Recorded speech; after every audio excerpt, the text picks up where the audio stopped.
Disclaimer, ये कहानी पूरी तरह से काल्पनिक है।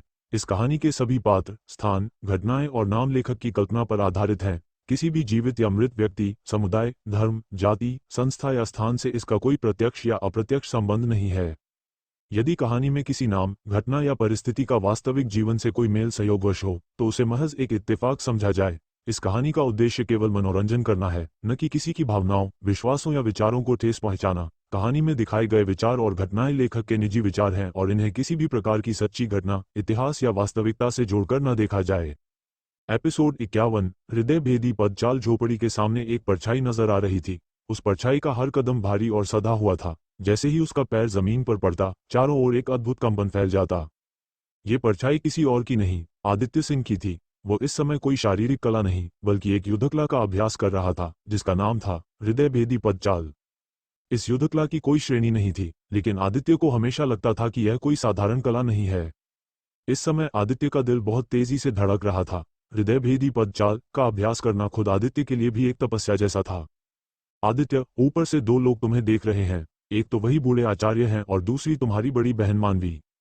जया की आवाज आदित्य के कानों में गूंजी, लेकिन आदित्य के चेहरे पर कोई भाव नहीं था। उसने जया की बात को अनसुना कर दिया और अपना पूरा ध्यान युद्धकला के अभ्यास पर लगा दिया। हृदय भेदी पदचाल में कुल 10 कदम थे।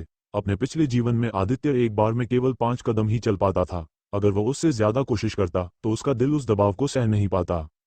अभी उसने केवल 2 ही कदम उठाए थे कि उसके माथे पर पसीना आने लगा और उसे महसूस हुआ कि उसका दिल बहुत तेजी से धड़क रहा है। इसी वजह से आदित्य तीसरा कदम उठाने में हिचकिचा रहा था। अंत में आदित्य ने हार मान ली। वो अभी प्राण साधना की 9वीं अवस्था पर ही था। ज्यादा लालच करना ठीक नहीं था।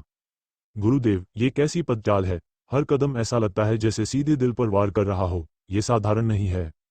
मानवी चौहान ने अपने बगल में खड़े आचार्य को देखते हुए उत्सुकता से पूछा। आचार्य ने सिर हिलाया और फिर कहा, मेरी प्यारी शिष्या, इस बार तुमने मुझे मुश्किल में डाल दिया। मैं सच में नहीं जानता। तुम्हारा छोटा भाई प्रतिभा में तुमसे कम नहीं है। अगर तुम दोनों अपनी कलाओं पर मेहनत करो तो भविष्य में जरूर महान उपलब्धियां हासिल करोगे।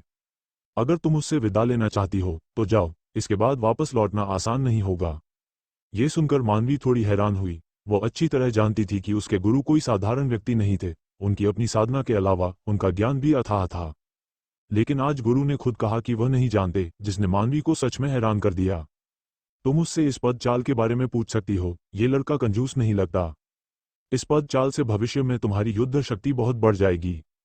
आचार्य ने मुस्कुराते हुए फिर कहा। ये सुनकर मानवी ने सिर हिलाया। जब उसने देखा कि आदित्य रुक गया है तो उसने भी संकोच नहीं किया और आचार्य के साथ नीचे आ गई।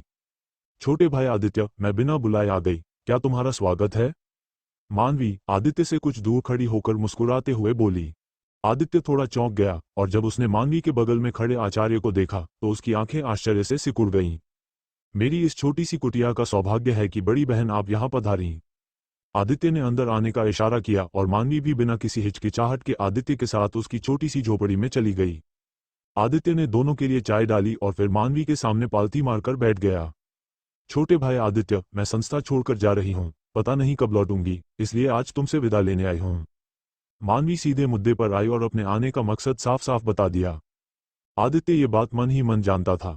पिछले जीवन में मानवी आज रात ही चली गई थी और 100 साल बाद वापस लौटी थी। आदित्य ने आचार्य पर एक नजर डाली, फिर मानवी की ओर देखकर मुस्कुराया और कहा, बधाई हो बड़ी बहन।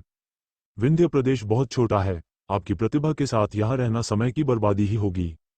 छोटा भाई कामना करता है कि आपकी साधना दिन ब दिन बढ़े। अगर आप किसी दिन परम सम्राट बन गई तो मैं जरूर आपके पास आऊंगा और आपकी शरण लूंगा।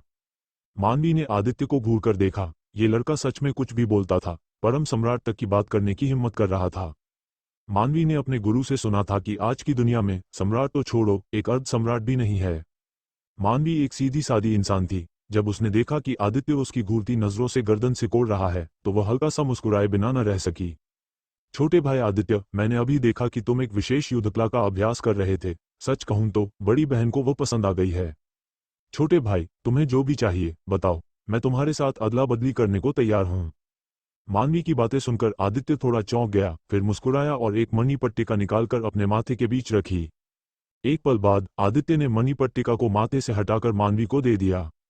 बड़ी बहन, इस युद्धकला का नाम हृदय भेदी पदचाल है। अगर आपको पसंद है तो आप इसे ले लीजिए। मानवी को उम्मीद नहीं थी कि आदित्य इतना सीधा साधा होगा। मणि पट्टिका लेते हुए वो चौंक गई। इतनी आसानी से। साधना की दुनिया में हर कोई अपनी कलाओं और युद्धकलाओं को बहुत गंभीरता से लेता है और उन्हें कभी आसानी से किसी को नहीं बताता। मानवी ने आदित्य जैसा व्यवहार पहली बार देखा था और वह मन ही मन थोड़ी भावुक हो गई। उसने दिल से इस छोटे भाई को अपना मान लिया।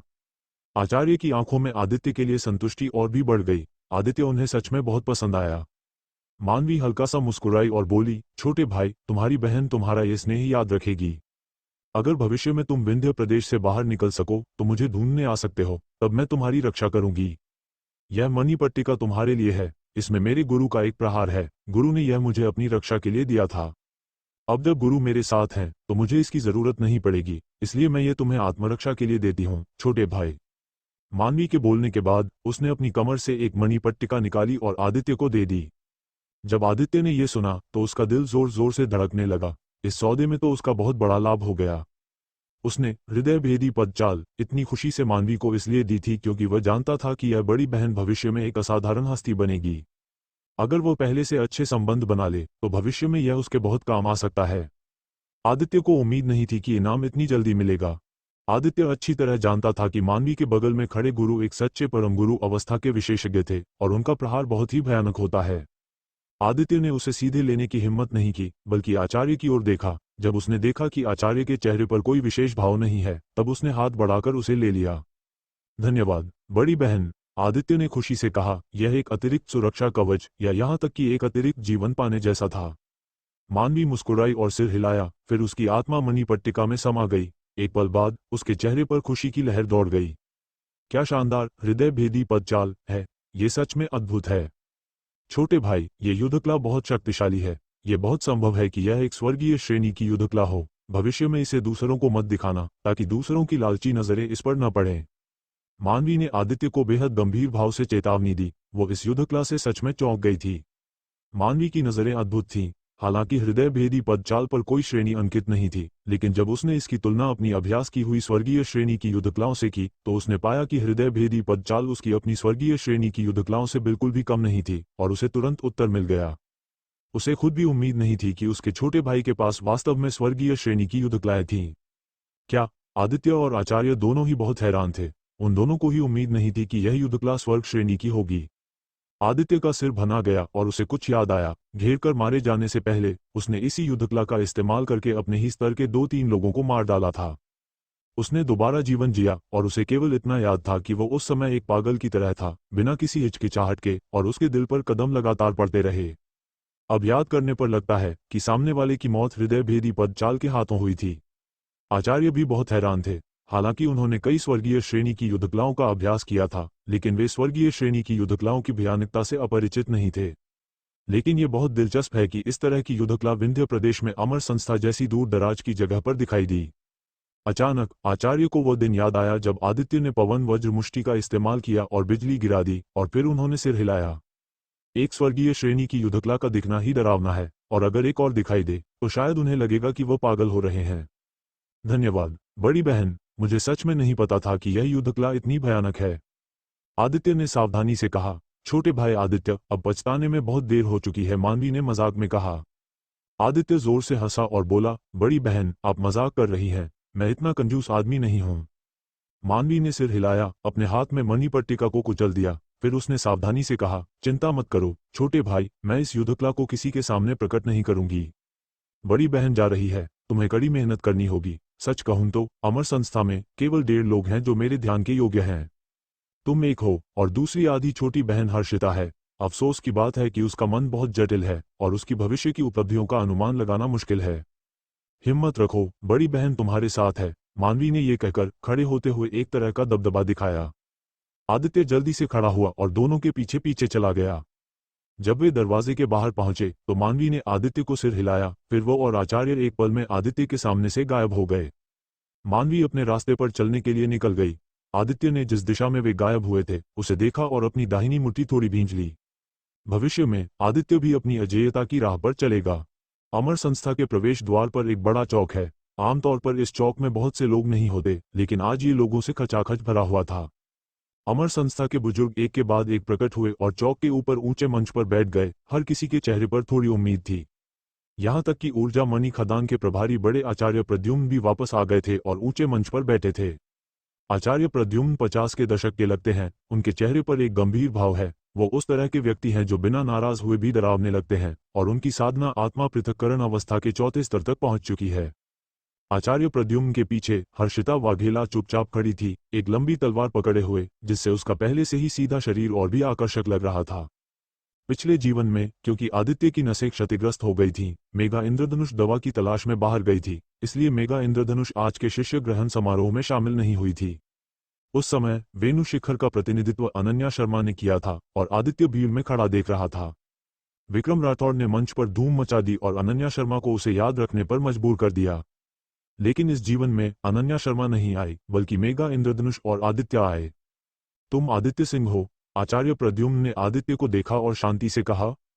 आदित्य ने इसे नजरअंदाज करने की हिम्मत नहीं की और जल्दी से झुककर मुट्ठी बांधकर कहा, शिष्य आदित्य सिंह बड़े आचार्य को प्रणाम करता है। आदित्य को इस बड़े आचार्य की कोई खास गहरी छाप नहीं थी, लेकिन वो काफी निष्पक्ष थे।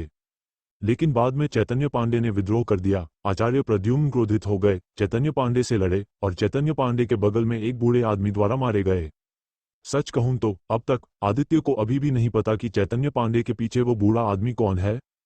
आचार्य प्रद्युम्न ने आदित्य को गंभीरता से देखा, फिर मुस्कुराते हुए कहा, ठीक है, जब मैं कल वापस आया तो मैंने उस दिन हुई प्रतियोगिता के बारे में सुना।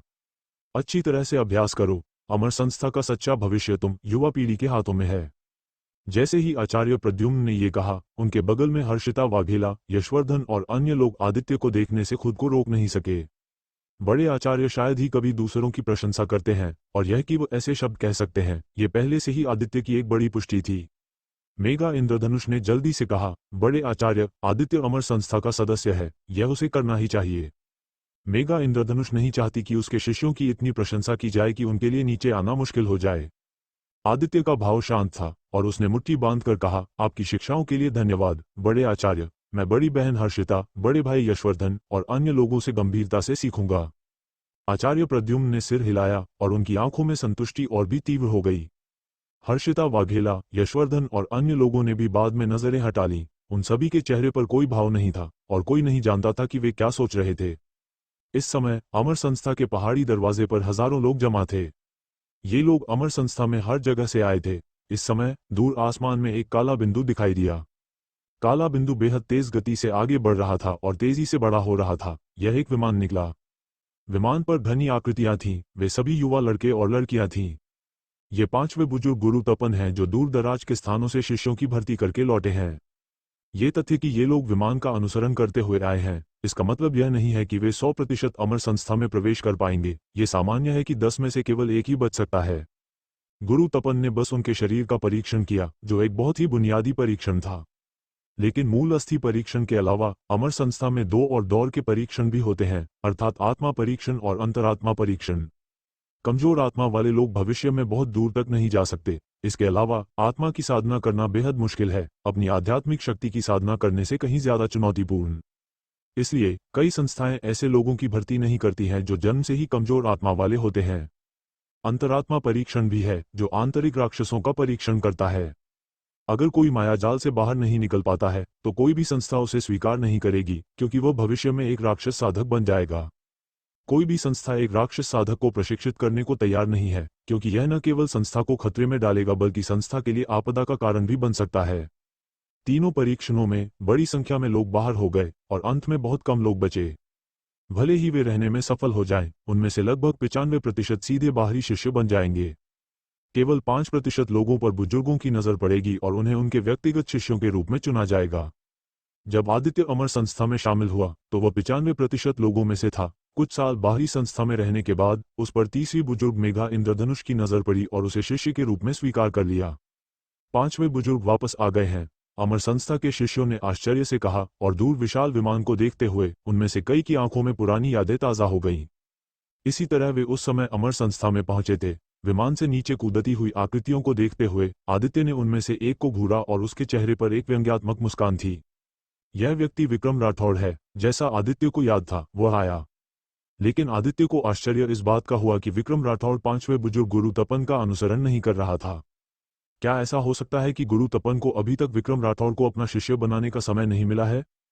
चौक के इस तरफ बहुत शोर था। हजारों लोग अमर संस्था के 10 फुट ऊंचे दरवाजे को देख रहे थे। उनकी आंखों में लालसा और श्रद्धा का भाव था। विक्रम राठौड़ ने भी अपनी मुट्ठियां भींच ली। उसकी आंखों में एक चमक थी, लेकिन इसी पल उसे अपने शरीर की नसों में एक तेज दर्द महसूस हुआ, जिससे विक्रम की भौहें तन गईं। वन नगरी में परीक्षण के दौरान उसने अपनी मूल अस्थि को छिपाने के लिए एक गुप्त विधि का इस्तेमाल किया था और परीक्षण में केवल पृथ्वी श्रेणी का निचला स्तर ही दिखा। लेकिन आज विक्रम राठौड़ एक शानदार शुरुआत करने और पूरे दृश्य को चौंकाने वाला है। विक्रम ने अपने लिए एक न्यूनतम लक्ष्य निर्धारित किया, जो कम से कम एक बुजुर्ग का शिष्य बनना था, ताकि उसे बदला लेने और आदित्य सिंह को अपने पैरों तले रौंदने का अवसर मिले। हालांकि उसने रिया राठौड़ द्वारा चुपके से भेजी गई गोली निगल ली थी, लेकिन उसकी नसों की चोट केवल 90% ही ठीक हुई थी। केवल एक बुजुर्ग का शिष्य बनकर और अपने गुरु से उच्च गुणवत्ता वाली मूल ऊर्जा गोली मांगकर ही उसकी नसें पूरी तरह से ठीक हो सकती हैं। विक्रम की नजर अनजाने में चौक के ऊपर बुजुर्गों की सीटों की ओर मुड़ गई, जहां 9 कुर्सियां थीं। विक्रम की आंखें बेहद दहक रही थीं। ये 9 लोग आज उसके हमले का निशाना थे। इसी पल विक्रम को कुछ महसूस हुआ और उसने ऊपर देखा और तुरंत आदित्य सिंह को देख लिया। दोनों ने एक दूसरे को देखा और आदित्य की थोड़ी चंचल आंखों को देखकर विक्रम के दिल में नफरत की एक लहर दौड़ गई और साथ ही वो मन ही मन डर गया। उसने 5वें बुजुर्ग के शिष्य शारदा से चुपके से सीखा था कि आदित्य सिंह अमर संस्था के तीसरे बुजुर्ग का चौथा शिष्य था और सबसे खराब साधना वाला भी। विक्रम ने मूल रूप से सोचा था कि हालांकि आदित्य एक बुजुर्ग का शिष्य था, लेकिन उसका दर्जा बहुत ऊंचा नहीं होगा। लेकिन इस समय आदित्य को तीसरे बुजुर्ग के पीछे चलते देखकर विक्रम को एहसास हुआ कि शायद उसने गलत अनुमान लगाया था। यह आदित्य सिंह तीसरे बुजुर्ग का बहुत प्रिय होना चाहिए। जब उसने ये सोचा तो विक्रम ने अपनी आस्तीन में छिपी मुट्ठियां भींच लीं और उसके दिल में बहुत नफरत महसूस हुई। आदित्य सिंह, रुको जब तक मैं तुम्हारा शिष्य नहीं बन जाता, और मैं तुम्हें बताऊंगा कि तुम मेरे विक्रम राठौड़ के सामने कुछ भी नहीं हो। विक्रम बड़बड़ाया और साथ ही हाथ बढ़ाकर अपनी उंगली पर एक काली भंडारण अंगूठी को छुआ। उसका आत्मविश्वास बढ़ गया। आदित्य ने विक्रम पर ज्यादा ध्यान नहीं दिया, बल्कि भीड़ के बीच नीरा वशिष्ठ को ढूंढ रहा था। अफसोस की बात है कि नीरा के बारे में उसकी छाप बेहद धुंधली थी और नीचे हजारों लोग थे, इसलिए वह नहीं बता सकता था कि नीरा कौन थी। थोड़ी देर ढूंढने के बाद आदित्य ने हार मान ली और परीक्षण तक इंतजार करने का फैसला किया। सब लोग शांत हो जाओ। बड़े आचार्य प्रद्युम्न धीरे धीरे उठे, उनका शरीर लहराया और वह सीधे हवा में खड़े हो गए। नीचे के लोगों ने आचार्य प्रद्युम्न को देखा और मूल रूप से शोरगुल वाला दृश्य अचानक शांत हो गया। आचार्य प्रद्युम्न थोड़ा मुस्कुराए, फिर शांति से कहा, सब लोग, मैं बाद में अपनी अमर संस्था के मणि अस्थि चक्र का उपयोग करूंगा। यह एक जादुई उपकरण है जो उपस्थित सभी के शरीर की पुष्टि करता है। हर कोई मणि अस्थि चक्र से निकलने वाली रोशनी से घिर जाएगा। कोई भी जो प्रकाश स्तंभ को मणि अस्थि चक्र के साथ संवाद करने के लिए सक्रिय कर सकता है, वो आज के पहले परीक्षण में सफल होगा। जो लोग प्रकाश स्तंभ को सक्रिय नहीं कर सकते, वे इस दौर के परीक्षण के बाद पहाड़ के नीचे जाकर प्रत्येक 10 चांदी के सिक्के प्राप्त कर सकते हैं और फिर अपने आप चले जाएं। आचार्य प्रद्युम्न के शब्द पूरे स्थल पर फैल गए, जिससे उपस्थित लड़के और लड़कियां तुरंत घबरा गए। बेशक कुछ ऐसे भी हैं जो बेहद आत्मविश्वासी हैं, जिनकी आंखें चमक रही हैं और वे तुरंत इसका परीक्षण करने के लिए इंतजार नहीं कर सकते। विक्रम राठौड़ उनमें से एक है। आचार्य प्रद्युम्न ने बोलने के बाद और कोई शब्द बर्बाद नहीं किया। उनके बाएं हाथ में हथेली के आकार का एक धर्मचक्र प्रकट हुआ। धर्मचक्र के चारों ओर दांते थे, मणि की तरह चिकने, और यह बेहद सुंदर लग रहा था। ये चीज मणि अस्थि चक्र है जिसका उल्लेख आचार्य प्रद्युम्न ने किया था। यह एक जादुई उपकरण है और आचार्य प्रद्युम्न का ही है। आचार्य प्रद्युम्न ने हाथ हिलाया और मणि अस्थि चक्र ऊपर उड़ गया। जैसे ही आचार्य प्रद्युम्न ने अपने हाथों से मोहरें बनाई, मणि अस्थि चक्र तेजी से बढ़ा। बस एक पल में मणि अस्थि चक्र कई 100 फुट आकार का हो गया और हवा में धीरे धीरे घूमने लगा। जब नीचे कई लोगों ने यह दृश्य देखा तो उनकी आंखों में तुरंत श्रद्धा आ गई और साथ ही उनकी आंखें बेहद उत्साहित थीं। इस समय मणि अस्थि चक्र से अनगिनत प्रकाश की किरणें नीचे गिरी, हजारों की संख्या में। प्रत्येक प्रकाश किरण नीचे एक व्यक्ति के शरीर में सटीक रूप से गिरी, एक भी व्यक्ति छूटा नहीं। जिस क्षण ये प्रकाश किरणें नीचे गिरी, नीचे से प्रकाश की किरणें निकलीं, वे भी हजारों की संख्या में। ये प्रकाश किरणें मणि अस्थि चक्र द्वारा उनके शरीर में मूल अस्थि को सक्रिय करने की प्रतिक्रिया थीं। इन हजारों प्रकाश किरणों में से 90% से ज्यादा भूरे रंग के हैं और शेष अधिकांश पीले और लाल हैं। भूरा रंग नश्वर हड्डियों का प्रतिनिधित्व करता है, जिन्हें अमरता में साधित नहीं किया जा सकता और सीधे समाप्त कर दिया जाता है। पीला रंग पीले स्तर की मूल अस्थि का प्रतिनिधित्व करता है, जो सबसे खराब मूल अस्थि है। एक आंतरिक शिष्य बनना मुश्किल है।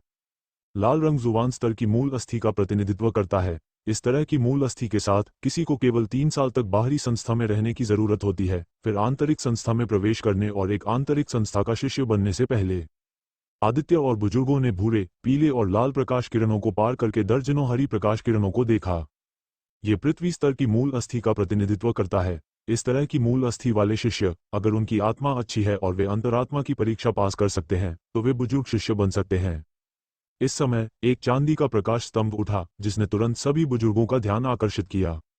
हे भगवान, यह एक स्वर्गीय श्रेणी की अस्थि संरचना है। क्या हमारी अमर संस्था इस बार एक और प्रतिभा की भर्ती करने जा रही है? अमर संस्था के बुजुर्गों ने आश्चर्य से कहा। नीचे उस गर्वित आकृति को घूरते हुए जिसकी आंखें दहक रही थीं, यह व्यक्ति विक्रम राठौड़ था। इस समय विक्रम ऊर्जा से भरा हुआ था और उसने अपनी पृष्ठभूमि को बिल्कुल भी नहीं छिपाया। मैं अब और नाटक नहीं करूंगा, मैं अपने पत्ते खोलने जा रहा हूं, मैं एक प्रतिभा हूं। बाकी लोग मेरे सामने कचरा हैं। इस समय विक्रम भीड़ से अलग खड़ा हो गया और सभी के ध्यान का केंद्र बन गया। पांचवें बुजुर्ग गुरु तपन की आंखें चौड़ी हो गईं और फिर उन्होंने कुछ सोचा और उनके चेहरे पर एक अप्रसन्नता का भाव आ गया।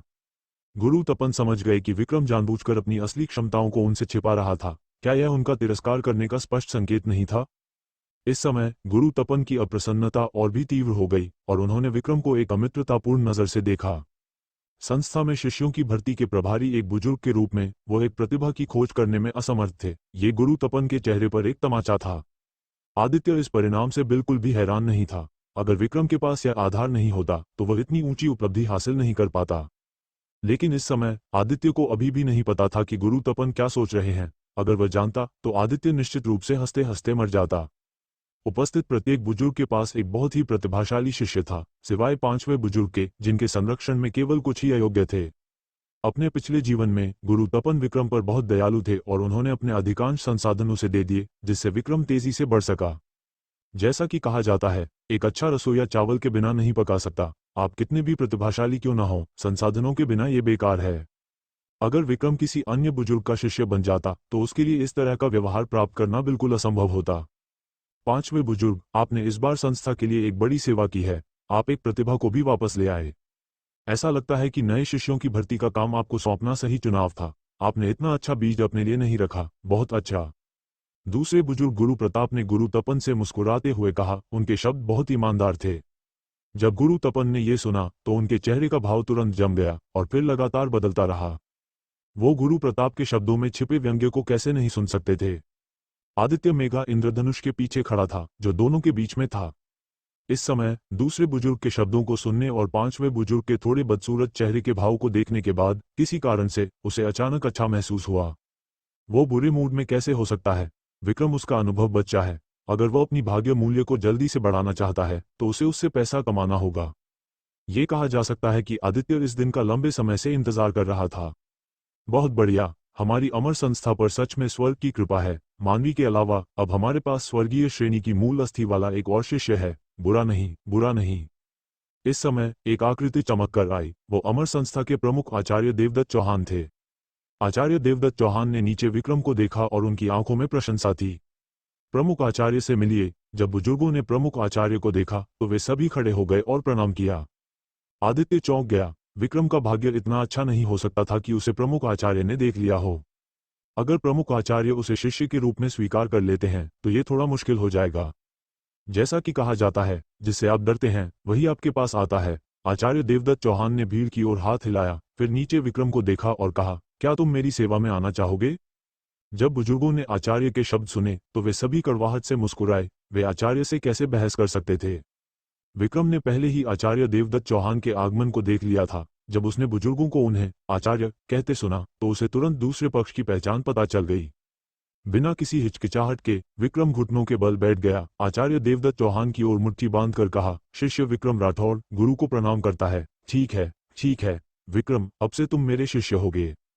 आचार्य देवदत्त चौहान के बोलने के बाद उन्होंने विक्रम का हाथ पकड़ा और विक्रम का शरीर सीधे नीचे से उड़ गया और तुरंत आचार्य देवदत्त चौहान के सामने आ गया।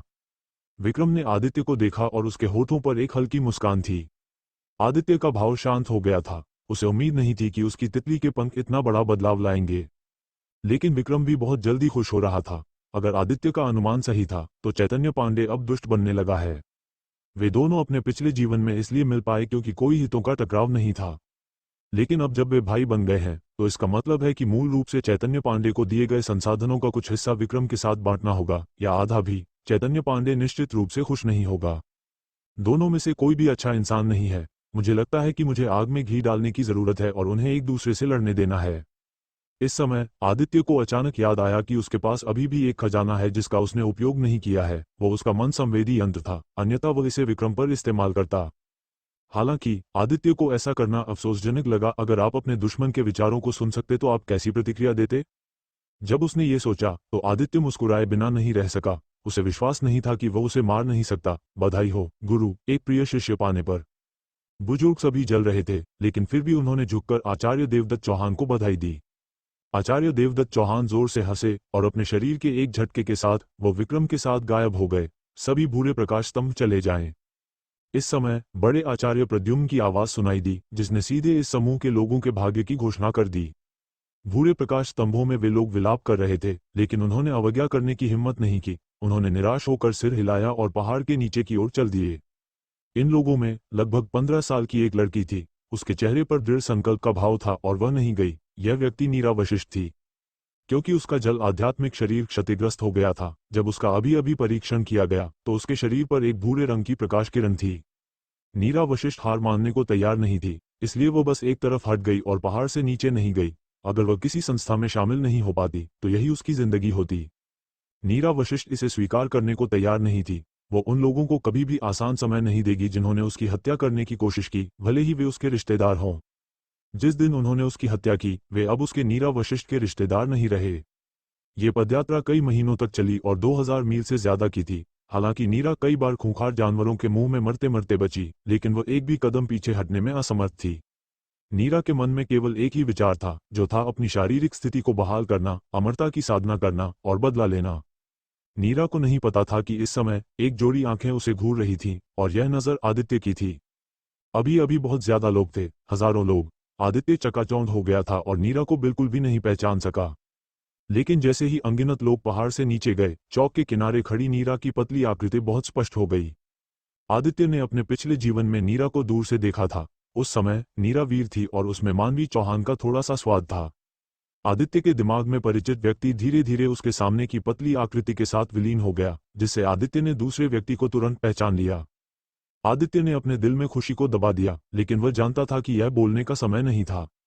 एक गरीब व्यक्ति को एक मुंह देना एक अमीर व्यक्ति को एक बाल्टी भोजन देने से बेहतर है। आदित्य तब दिखना चाहता था जब नीरा सबसे ज्यादा निराश हो, ताकि नीरा जीवन भर उसके प्रति आभारी रहे।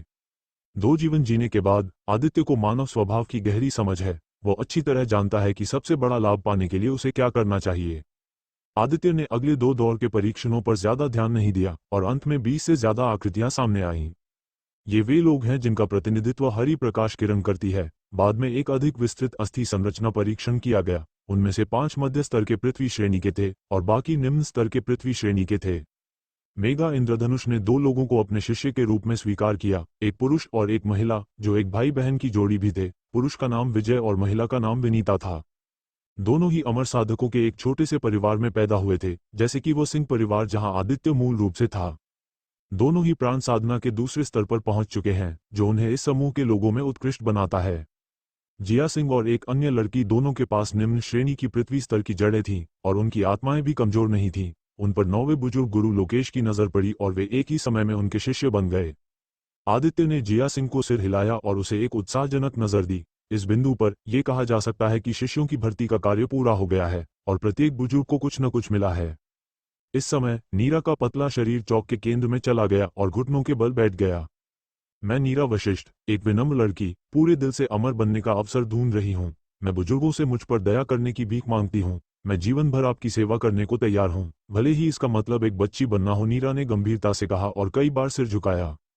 लेकिन बुजुर्गों ने बस ठंडी आंखों से उसे देखा और फिर अपने नए शिष्यों के साथ चले गए। किसी ने भी नीरा को देखा तक नहीं। भूरे रंग की प्रकाश किरण नश्वर हड्डियों का प्रतिनिधित्व करती है, जिसमें अमर बनने की कोई क्षमता नहीं होती। कोई भी बुजुर्ग उन्हें प्रशिक्षित करने को कैसे तैयार हो सकता है? बुजुर्गों के पास नीरा वशिष्ठ पर ध्यान देने का समय नहीं था। वे एक एक करके उड़ गए और अंत में केवल तीसरी बुजुर्ग मेघा इंद्रधनुष और आदित्य सिंह ही रह गए। मेघा इंद्रधनुष ने नीचे नीरा को देखते हुए थोड़ी भौहें सिकोड़ी, फिर आदित्य की ओर देखा।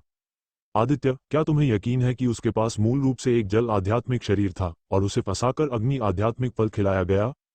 मेघा इंद्रधनुष वास्तव में अभी भी आदित्य पर विश्वास करती थी, अन्यथा अगर आदित्य ने उसे अभी अभी एक संदेश भेजा होता तो वह नहीं रुकती। आदित्य ने सिर हिलाया और जल्दी से कहा, गुरु, क्या मैं पिछली बार वननगरी नहीं गया था? मैंने संयोग से लोगों को वशिष्ठ परिवार के बारे में बात करते सुना। जिज्ञासावश मैंने विशेष रूप से इस मामले के बारे में पूछताछ की। मुझे आज ही नीरा को देखकर यह याद आया। मेघा इंद्रधनुष ने यह सुनकर सिर हिलाया और फिर कहा, ठीक है, मेरे पास इस मामले के बारे में एक विचार है। उसे पहले घुटने टेकने दो और देखो कि वह कितनी ईमानदार है। ये सुनकर आदित्य ने सहमति में सिर हिलाया, फिर जल्दी से पूछा, गुरु, क्या इस क्षतिग्रस्त शरीर की मरम्मत की जा सकती है? मेघा इंद्रधनुष थोड़ा मुस्कुराई, फिर कहा, बेशक तुम कर सकते हो, लेकिन इसके लिए जन्मजात आध्यात्मिक वस्तुओं की खपत की आवश्यकता होती है। मुझे बस पता है कि बड़े आचार्य के पास राजसी सत्य जल की 2 बोतलें हैं, जो जन्मजात आध्यात्मिक जलों में से एक है। मैं बड़े आचार्य से एक मांगने जाऊंगी। जब आदित्य ने यह सुना तो उसकी आंखें तुरंत चमक उठी और उसकी सांसें भारी हो गईं। उसे भी इस राजसी सत्य जल की जरूरत है। अगर आदित्य अपने आंतरिक अंगों को परिष्कृत करना चाहता है तो उसे पंचतत्व दिव्य वस्तुओं के सहयोग की आवश्यकता है। राजसी सत्य जल न केवल जल आध्यात्मिक शरीर वाली नीरा के लिए उपयोगी है, बल्कि आदित्य के लिए भी बहुत उपयोगी है। गुरु, मुझे एक विशेष तकनीक का अभ्यास करने के लिए पंचतत्व दिव्य वस्तुओं को इकट्ठा करने की जरूरत है। गुरु, क्या आप कृपया बड़े आचार्य से राजसी सत्य जल का एक और हिस्सा मांग सकती हैं? आप इसे ऊर्जा मनी से खरीद सकती हैं। यह मेरे लिए बहुत महत्वपूर्ण है। जब मेघा इंद्रधनुष ने आदित्य के शब्द सुने तो वह थोड़ा चौंक गई और उसके चेहरे पर शर्मिंदगी का भाव आ गया। तुम्हें पंचतत्व दिव्य वस्तुओं की जरूरत है, तुम्हारे पास अभी क्या है? ये सुनकर आदित्य सिर हिलाकर कड़वाहट से मुस्कुराए बिना नहीं रह सका और कहा, गुरु, सच कहूं तो इस समय कुछ भी नहीं है। ये तकनीक मुझे परसों रात बड़ी बहन मानवी ने जाने से पहले दी थी। उन्होंने मुझसे कहा कि मैं आधार निर्माण अवस्था में पहुंचने की जल्दी न करूं। अगर मैं उनके द्वारा सिखाई गई तकनीक का उपयोग करके अपने आंतरिक अंगों को तपा सकता हूं, तो मेरे पास भविष्य में अपना आधार बनाते समय 9 साधना मंच बनाने का अवसर होगा। आदित्य के बोलने के बाद उसने मन ही मन चुपचाप कहा, गुरु, मुझे माफ कर दो, मेरा मतलब आपको धोखा देना नहीं था। उसने मानवी चौहान का उदाहरण सिर्फ ये सुनिश्चित करने के लिए इस्तेमाल किया कि उसके खिलाफ कोई सबूत ना हो। मानवी चौहान अमर संस्था को पूरी तरह से छोड़ चुकी है और 100 साल बाद तक वापस नहीं आएगी, इसलिए गुरु के पास इसे सत्यापित करने के लिए कोई जगह नहीं है। इसके अलावा अगर मैं 9 साधना मंच बनाने की बात करता हूं, तो यह निश्चित रूप से मेरे गुरु को उत्साहित करेगा। निश्चित रूप से। जैसे ही आदित्य ने बोलना समाप्त किया, मेघा इंद्रधनुष का चेहरा तुरंत चमक उठा और उसकी सांसें भारी हो गईं। उसके पास अब आधार निर्माण अवस्था में 3 शिष्य हैं। अनन्या शर्मा सबसे अच्छी है, लेकिन उसके पास केवल 5 साधना मंच हैं, जबकि अन्य 2 के पास 4-4 साधना मंच हैं। एक बार जब आदित्य वास्तव में 5 साधना मंच बना सकता है, तो उसकी भविष्य की उपलब्धियां असीम होंगी और खुद से बहुत आगे होंगी। चिंता मत करो आदित्य, पंचतत्व दिव्य वस्तु का मामला मुझ पर छोड़ दो। मैं निश्चित रूप से इसे तुम्हारे लिए पाने का एक तरीका खोजूंगी। मानवी द्वारा तुम्हें तकनीक सिखाने के बारे में किसी को मत बताना, यहाँ तक कि अपने भाइयों और बहनों को भी नहीं। अन्यथा अगर बात फैल गई तो प्रमुख आचार्य भी तुम्हें ढूंढने आ सकते हैं और फिर तुम अंतहीन मुसीबत में पड़ जाओगे। मेघा इंद्रधनुष ने जल्दी से आदित्य को याद दिलाया और गंभीर भाव से बोली। जब आदित्य ने यह सुना तो वह थोड़ा दोषी महसूस किए बिना नहीं रह सका। आदित्य ने अपने पिछले जीवन में सुना था कि बड़ी बहन और प्रमुख आचार्य के बीच संबंध बहुत अच्छे नहीं थे, जो शायद दिवंगत प्रमुख आचार्य की पत्नी से संबंधित हो सकता है। अब जब गुरु ने विशेष रूप से संस्था प्रमुख का उल्लेख किया है, तो इसे इस मुद्दे का अप्रत्यक्ष प्रमाण माना जा सकता है। गुरु, चिंता मत करो, मैं तुम्हारे अलावा किसी और को नहीं बताऊंगा, आदित्य ने जल्दी से कहा। मेघा इंद्रधनुष ने सिर हिलाया, फिर कहा, नीरा, चलो जैसा तुम कहते हो वैसा ही करते हैं। मैं पहले उन दोनों को वापस ले जाऊंगी और फिर बड़े आचार्य के पास जाऊंगी। जब आदित्य ने यह सुना तो उसने जल्दी से सिर हिलाया। मेघा इंद्रधनुष बहुत अधीर स्वभाव की व्यक्ति थी। उसने फिर अपनी आध्यात्मिक शक्ति का उपयोग करके विजय और विनीता, भाई और बहन, को उठाया और उन्हें वेणुशिखर पर वापस ले गई। आदित्य ने बस एक जगह ढूंढी और अभ्यास करने के लिए आंखें बंद कर लीं। आधा दिन पलक झपकते ही बीत गया और नीरा वहीं घुटने टेक कर बैठी रही। उसका शरीर पहले से ही कमजोर था और अब वो दिन के अधिकांश समय धूप में रही थी, जिससे उसे नींद आ रही थी, लेकिन वह फिर भी वहां हठपूर्वक घुटने टेक कर बैठी रही। इस समय 2 प्राण साधना अवस्था के शिष्य नीरा की ओर चले और उसे भगा दिया। तुम्हें जल्दी चले जाना चाहिए, घुटने टेकना बेकार है। अगर कोई घुटने टेक कर अमर संस्था में प्रवेश कर सकता तो ये बहुत पहले ही भर गया होता। हाँ, जाओ। अगर तुम घुटने टेकते रहोगे तो अंधेरा हो जाएगा और पहाड़ से नीचे जाना बहुत खतरनाक होगा। नीरा ने पीले चेहरे से उन दोनों को देखा और सिर हिलाया। वो अब बस एक साधारण इंसान थी। दिन के अधिकांश समय धूप में रहने और बहुत पसीना आने के बाद उसके होंठ सूख गए थे। 2 प्राण साधना शिष्य भी काफी असहाय थे। अगर यह एक आदमी होता तो वे उसे फेंक देते। आदित्य ने देखा कि समय लगभग सही था, इसलिए वो उड़कर नीरा के सामने आ गया। नमस्ते भाई आदित्य। जब दो प्राण साधना अवस्था के शिष्यों ने आदित्य को देखा तो उन्होंने तुरंत मुट्ठी बांधी और बहुत सम्मानजनक थे। 2 दिन पहले की प्रतियोगिता ने उन्हें बड़े भाई आदित्य की भयानक लड़ने की क्षमता का एहसास कराया। इन 2 दिनों में अपने खाली समय में जिस व्यक्ति के बारे में उन्होंने सबसे ज्यादा बात की वो बड़े भाई आदित्य थे। 2 छोटे भाइयों, क्या तुम मुझे उससे कुछ शब्द कहने दे सकते हो? आदित्य मुस्कुराते हुए बोला। उसके शब्द शांत थे और लोगों को ऐसा महसूस करा रहे थे जैसे वे वसंत की हवा में हों। ये सुनकर 2 प्राण साधना अवस्था के लोगों ने जल्दी से सिर हिलाया और उनमें से एक ने कहा, भाई आदित्य, जाओ और बात करो, हम पहले जा रहे हैं। दोनों के बात खत्म करने के बाद उन्होंने विनम्रता से आदित्य को प्रणाम किया और फिर चले गए। आदित्य ने नीरा को देखा और नीरा ने भी आदित्य को देखा। आदित्य ने दूसरे व्यक्ति की आंखों में दृढ़ संकल्प देखा और चुपके से सिर हिलाया। अमरता की साधना के पथ पर हालांकि हड्डियां महत्वपूर्ण हैं, दृढ़ विश्वास और भी महत्वपूर्ण है। पूरे इतिहास में उत्कृष्ट हड्डियों वाले कितने लोग अंततः लोगों के विशाल समुद्र में डूब गए। आदित्य ने नीरा को देखा और शांति से कहा, मैं आदित्य सिंह हूं, अमर संस्था के तीसरे बुजुर्ग का शिष्य। मैं तुम्हें एक मौका दे सकता हूं और तुम्हें अपने गुरु से मिलाने ले जा सकता हूं। जहां तक कि तुम मेरे गुरु द्वारा पसंद की जा सकती हो या नहीं, ये तुम्हारे भाग्य पर निर्भर करता है। आदित्य के शब्द सुनकर नीरा बहुत खुश हुए बिना नहीं रह सकी और जल्दी से आदित्य से कहा, धन्यवाद बड़े भाई। आदित्य ने हाथ हिलाया और फिर कहा, अभी मुझे धन्यवाद मत दो, पहले मुझे तुमसे कुछ पूछने दो। तुम्हारे शरीर में क्या हो रहा है? ऐसा लगता है जैसे अंदर 2 ताकतें एक दूसरे से लड़ रही हों। तुम्हें इस सवाल का जवाब ईमानदारी से देना होगा, वरना मैं तुम्हें अपने गुरु के सामने लाने की हिम्मत नहीं करूंगा। नीरा बहुत हैरान थी कि कोई उसके शरीर की समस्याओं को देख सकता है। इससे नीरा का भाव बहुत ज्यादा गंभीर हो गया। भाई, सच कहूं तो मेरे पास मूल रूप से एक जल आध्यात्मिक शरीर था, लेकिन किसी ने मुझे अग्नि गुण वाली कोई चीज निगलवाकर मेरी हत्या कर दी। अब ये दोनों ताकतें कई सालों से मेरे शरीर को युद्ध का मैदान बनाए हुए हैं। अगर मैं अपने शरीर की समस्या का समाधान कर सकती हूं, तो मुझे दृढ़ विश्वास है कि मेरी हड्डियां दूसरों से कमजोर नहीं हैं। नीरा ने अपना मन बना लिया और सीधे अपने शरीर का सबसे बड़ा रहस्य बता दिया। आदित्य वास्तव में केवल इसकी पुष्टि करना चाहता था। अब जब नीरा ने ऐसा कहा तो उसके मन में तुरंत एक सुराग आ गया। आखिरकार उसे भी डर था कि उसकी पिछली जिंदगी की यादें पक्षपाती थीं। उठो, मैं तुम्हें गुरु से मिलाने ले चलता हूं। तुम उनकी शिष्य बन सकती हो या नहीं, ये तुम्हारे भाग्य पर निर्भर करता है, आदित्य ने नीरा से मुस्कुराते हुए कहा। ये सुनकर नीरा ने जल्दी और गंभीरता से कहा, धन्यवाद बड़े भाई आदित्य, मैं नीरा आज आपकी दया को जरूर याद रखूंगी। नीरा के गंभीर भाव को देखकर आदित्य मुस्कुराए बिना नहीं रह सका। आदित्य को दूसरे व्यक्ति के दिल में कृतज्ञता ही चाहिए थी। अपनी पिछली जिंदगी की यादों के अनुसार नीरा एक ऐसी इंसान थी जो दया का बदला चुकाना जानती थी। जैसे ही नीरा उठी, वह लगभग फिर से गिर पड़ी। वह यहाँ काफी देर से घुटने टेके हुए थी और जब वह अभी अभी उठी तो उसे लगा कि उसकी आंखें सुन्न हो गई हैं। आदित्य ने उसे आग्रह नहीं किया। आखिरकार उसके सामने नीरा सिर्फ एक साधारण इंसान थी जिसने साधना का अभ्यास नहीं किया था। जब नीरा को अपने पैरों में फिर से महसूस होने लगा तो आदित्य ने अपनी उड़ने वाली तलवार निकाली और नीरा के साथ वेणु शिखर की ओर उड़ गया। हालांकि उसके साथ कोई था, लेकिन आदित्य की उड़ने वाली तलवार अभी भी बहुत स्थिर थी। नीरा उड़ने वाली तलवार पर खड़ी थी। उसके चेहरे का भाव और भी दृढ़ होता जा रहा था। वह अमरता की साधना करना चाहती थी और वह बदला भी लेना चाहती थी। जैसे ही आदित्य और नीरा वेणु शिखर पर पहुंचे, वे तीसरी बड़ी बहन तारिणी से मिले। आदित्य को नीरा को वापस लाते देखकर वो भौहें सिकुड़े बिना नहीं रह सकी। छोटे भाई, क्या तुम अपने सुनहरे घर में एक सुंदर महिला को रखने की योजना बना रहे हो या तुम शिष्यों की भर्ती शुरू करने जा रहे हो? तारिणी ने व्यंग्यात्मक लहजे में कहा और जब उसने नीरा पर नजर डाली तो उसने देखा कि हालांकि दूसरा पक्ष अस्त व्यस्त दिख रहा था, लेकिन वह बहुत सुंदर था और उसे और भी ज्यादा नाखुशी महसूस हुई। आदित्य ने तारिणी पर एक नजर डाली। उसकी आंखों में घृणा का एक संकेत चमक गया। तीसरी बड़ी बहन, अपने तुच्छ मन से एक सज्जन का न्याय मत करो। मैं केवल गुरु के आदेश का पालन कर रहा हूं कि इस कुमारी नीरा को यहां लाऊं। आदित्य के पास इस बेवकूफ से निपटने का मन भी नहीं था, इसलिए उसने कोई शिष्टाचार नहीं दिखाया और बस वापस जवाब दे दिया।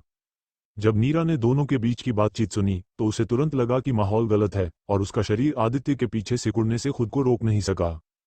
तारिणी का चेहरा बहुत बदसूरत लग रहा था और वह गुस्सा होने वाली थी, लेकिन जब उसने आदित्य की ठंडी आंखें देखी तो उसने उन शब्दों को निगल लिया जो उसके गले से निकलने वाले थे। उसने उस दिन आदित्य के प्रतिस्पर्धा करते समय के दृश्य के बारे में सोचा। हालांकि वह आधार निर्माण अवस्था के दूसरे स्तर पर थी, लेकिन वह शायद इस छोटे भाई को नहीं हरा सकती थी। तारिणी ने ठंडी सांस भरी और चली गई। तारिणी जितना ज्यादा सोचती उतना ही गुस्सा होती। वह सीधे अपनी बड़ी बहन अनन्या शर्मा के पास गई। जैसे ही उसने अनन्या शर्मा को देखा, तारिणी ने शिकायत करना शुरू कर दिया। बड़ी बहन, आदित्य मुझे दिन ब दिन नीचा दिखा रहा है। उसने मुझे नए लोगों के सामने भी डांटा। मैं सच में ये बर्दाश्त नहीं कर सकती। जैसे ही तारिणी ने अनन्या शर्मा को देखा, उसने शिकायत करना शुरू कर दिया। अनन्या शर्मा ने तारिणी पर एक नजर डाली, फिर शांति से कहा, तीसरी छोटी बहन, वो अभी सुर्खियों में है, तुम उसे क्यों उकसा रही हो?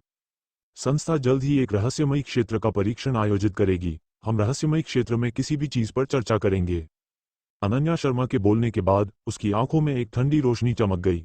जब तारिणी ने यह सुना तो उसकी आंखें चमक उठी। ये रहस्यमयी क्षेत्र का परीक्षण प्राण साधना अवस्था और आधार निर्माण अवस्था दोनों के शिष्यों द्वारा भाग लिया जाता है, और कुछ नए शिष्य भी जाएंगे। हर साल के प्रशिक्षण में बहुत से लोग मर जाते हैं।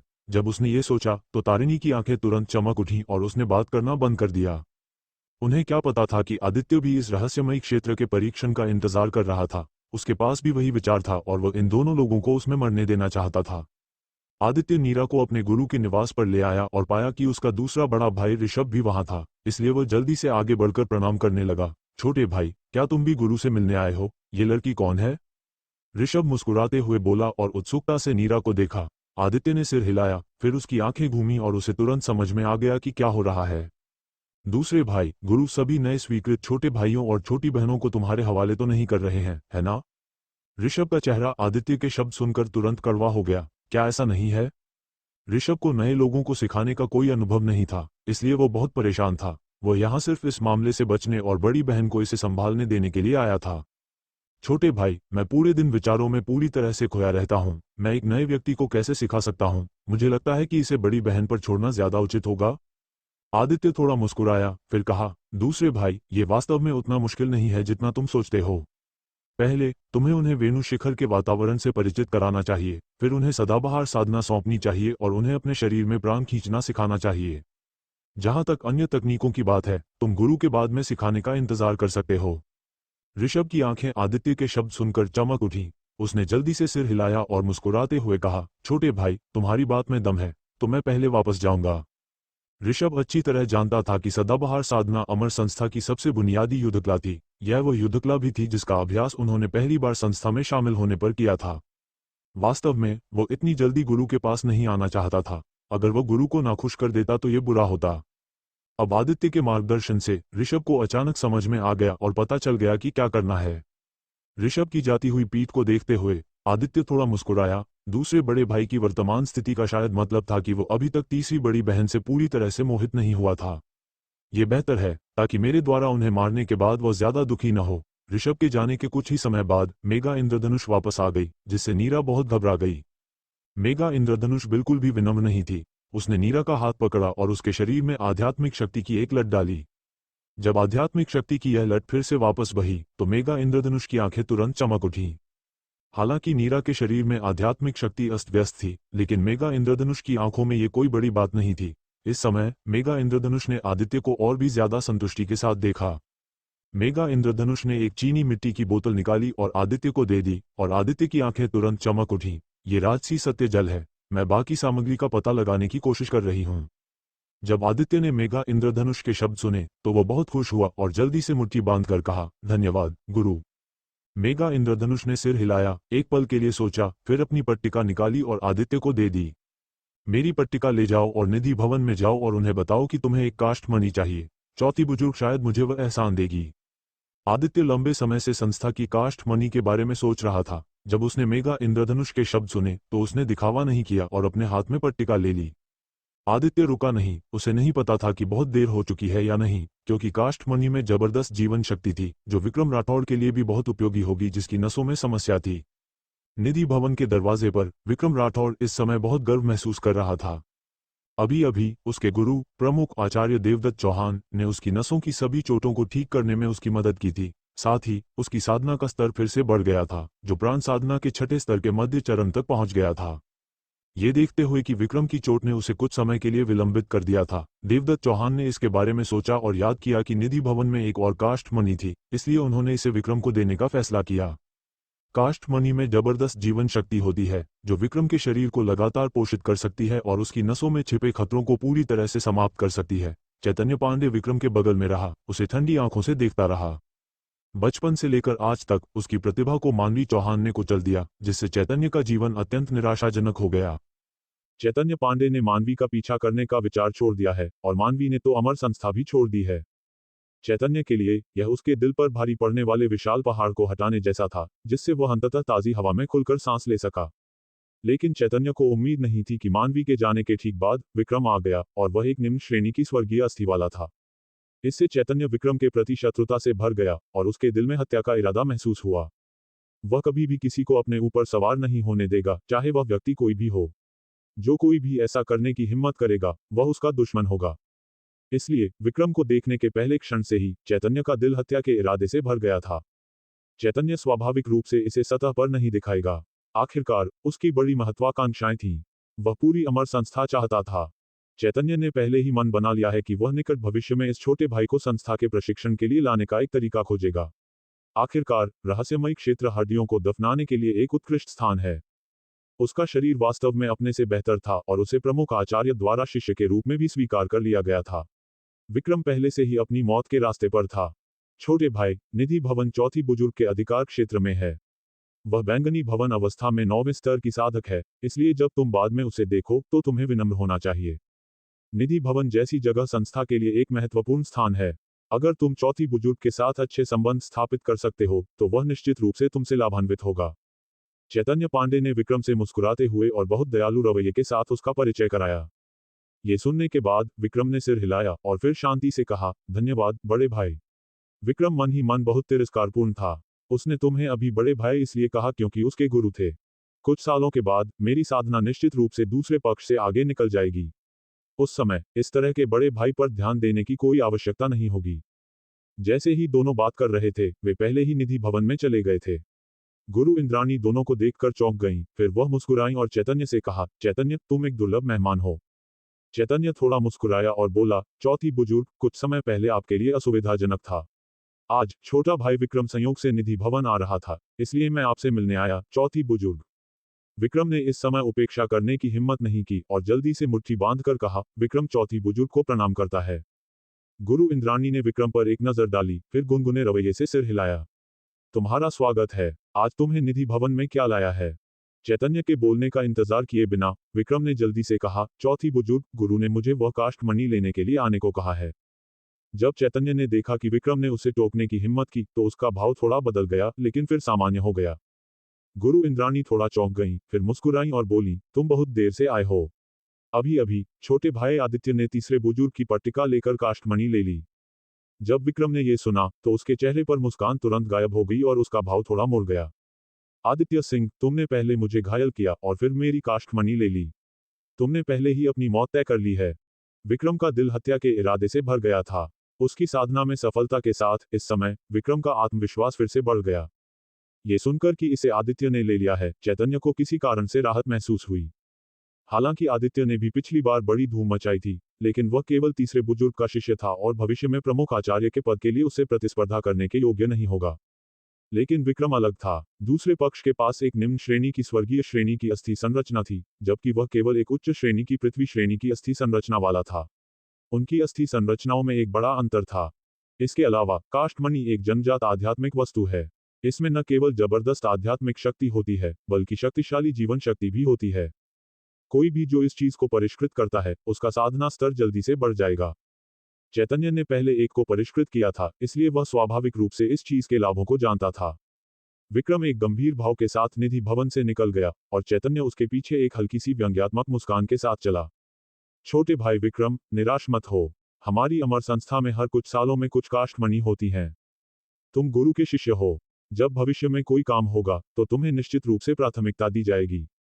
चैतन्य विक्रम के पास गया और सांत्वना देते हुए बोला। विक्रम का चेहरा गंभीर लग रहा था, लेकिन उसने अंत में सिर हिलाया। आखिरकार चीजें पहले ही हो चुकी थीं और उन्हें पूर्ववत नहीं किया जा सकता था। हालांकि विक्रम के पास अभी भी एक विचार था और उसने कहा, भाई क्या तुम आदित्य सिंह को जानते हो? तुम उसके बारे में क्या सोचते हो? चैतन्य ने विक्रम को देखा। विक्रम का उदास चेहरा देखकर वह हिलने से खुद को रोक नहीं सका और बोला, छोटे भाई विक्रम, क्या तुम आदित्य सिंह को जानते हो? जब विक्रम ने ये सुना, तो उसका चेहरा और भी बदसूरत हो गया। उसने सोचा कि आदित्य ने वापस आने के बाद वन नगरी के बारे में खबर फैला दी थी। इस समय आदित्य के प्रति उसकी नफरत और गहरी हो गई। लेकिन जब चैतन्य ने उससे पूछा, तो वह स्वाभाविक रूप से इनकार नहीं कर सका। आखिरकार ऐसी बातें थोड़ी पूछताछ से जानी जा सकती थी, इसलिए उसने सिर हिलाया। चैतन्य कोई मूर्ख नहीं था, वह तुरंत समझ गया कि विक्रम का आदित्य के साथ जरूर कोई टकराव है, जिससे उसकी आंखें चमक उठीं। इस समय चैतन्य ने तुरंत उधार की छुरी से किसी को मारने की योजना के बारे में सोचा। चैतन्य मुस्कुराया और बोला, आदित्य सिंह तीसरे बुजुर्ग का शिष्य है। मैं वास्तव में उससे 2 बार मिला हूं। इस व्यक्ति की ताकत औसत है, लेकिन वह बहुत अभिमानी है। वह एक मस्खरे से ज्यादा कुछ नहीं है। हालांकि वह अब मेरे छोटे भाई से थोड़ा मजबूत है, लेकिन मेरे छोटे भाई की प्रतिभा के साथ उसे पार करना केवल समय की बात है। मेरे अनुमान में छोटे भाई को केवल 10 दिन या आधे महीने के लिए एकांत में अभ्यास करने की जरूरत है और उसकी ताकत निश्चित रूप से इस व्यक्ति से आगे निकल जाएगी। चैतन्य ने इस समय का उल्लेख इसलिए किया क्योंकि रहस्यमय क्षेत्र में परीक्षण ज्यादा से ज्यादा आधे महीने में शुरू होगा। विक्रम अब अमर संस्था के किसी से भी परिचित नहीं है, इसलिए वह आदित्य के बारे में पता नहीं लगा सकता। अगर दोनों की सच में कोई दुश्मनी है तो एक बार जब वे रहस्यमय क्षेत्र में मिलेंगे तो भले ही विक्रम इसे सहन कर सके, आदित्य शायद इसे सहन न कर पाए। जब विक्रम ने ये सुना तो उसकी आंखें चमक उठीं। उसे बहुत स्पष्ट रूप से याद था कि जब आदित्य ने उससे प्रतिस्पर्धा की थी तो वह प्राण साधना के शुरुआती 6ठे स्तर पर था। केवल 1 महीने से ज्यादा हुआ है और दूसरा पक्ष ज्यादा से ज्यादा प्राण साधना के 7वें स्तर पर है। अब जब मेरे पास अपने गुरु से मेरी मदद करने के लिए इतने सारे संसाधन हैं, अगर मैं आधे महीने के लिए एकांत में रहता हूं तो मैं कम से कम प्राण साधना के 7वें स्तर तक पहुंच सकता हूं और फिर मैं अपनी पिछली शर्म का बदला ले सकता हूं। जब उसने ये सोचा तो विक्रम का दिल जल रहा था। उसका हाथ अनजाने में अपने हाथ में भंडारण की अंगूठी को छू गया और उसकी आंखों में एक हत्यारा रूप चमक गया। भाई सही है, मेरी नसें अभी अभी ठीक हुई हैं, इसलिए मुझे सच में कुछ दिनों के लिए एकांत में अभ्यास करने की जरूरत है। जब चैतन्य ने ये सुना तो उसने अपने चेहरे पर एक हल्की मुस्कान के साथ जल्दी से सिर हिलाया। शिष्यों के बीच कितना सामंजस्यपूर्ण दृश्य है। कमरे में आदित्य सिंह पालथी मारकर बैठा था और उसकी आंखों में छिपी खुशी साफ झलक रही थी। आदित्य के हाथ में एक रसीला पन्ना हरा मोती था, जिसमें जीवन की एक अत्यंत समृद्ध सांस छिपी हुई थी।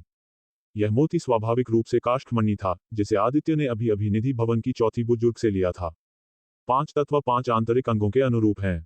5 तत्व परस्पर उत्पन्न होते हैं और संयमित होते हैं, और 5 आंतरिक अंग भी ऐसा ही करते हैं। यकृत हृदय को सहारा देने के लिए रक्त का भंडारण करता है, और यकृत हृदय को जन्म देता है, जो लकड़ी की आग को जन्म देने जैसा है। हृदय प्लीहा को उत्पन्न करता है, जो अग्नि से पृथ्वी का उत्पादन है। प्लीहा फेफड़ों को उत्पन्न करती है, जो पृथ्वी से धातु का उत्पादन है। फेफड़े गुर्दे को उत्पन्न करते हैं, जो धातु से जल का उत्पादन है। गुर्दे यकृत को उत्पन्न करते हैं, जो जल से लकड़ी का उत्पादन है।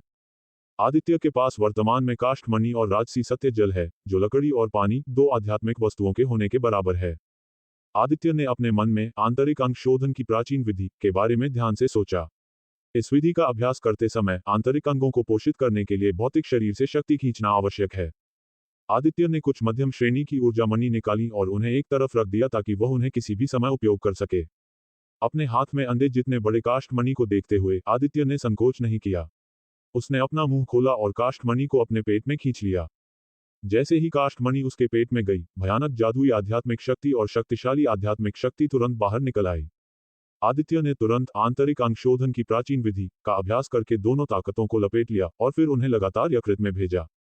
आदित्य स्पष्ट रूप से महसूस कर सकता था कि उसका यकृत असामान्य रूप से सक्रिय हो गया था और यकृत से काली हवा के निशान बाहर निकाल दिए गए थे। आंतरिक अंग शोधन की प्राचीन विधि के संचालन के तहत यकृत एक अथाह गड्ढे की तरह है। काष्ठमणि द्वारा प्रदान की गई विशाल आध्यात्मिक शक्ति उस गति को नहीं बनाए रख सकती है जिस पर यकृत आध्यात्मिक शक्ति को अवशोषित करता है। आदित्य ने स्पष्ट रूप से महसूस किया कि उसके शरीर में आध्यात्मिक शक्ति तेजी से घट रही थी, जिसने आदित्य को बहुत आश्चर्यचकित किया।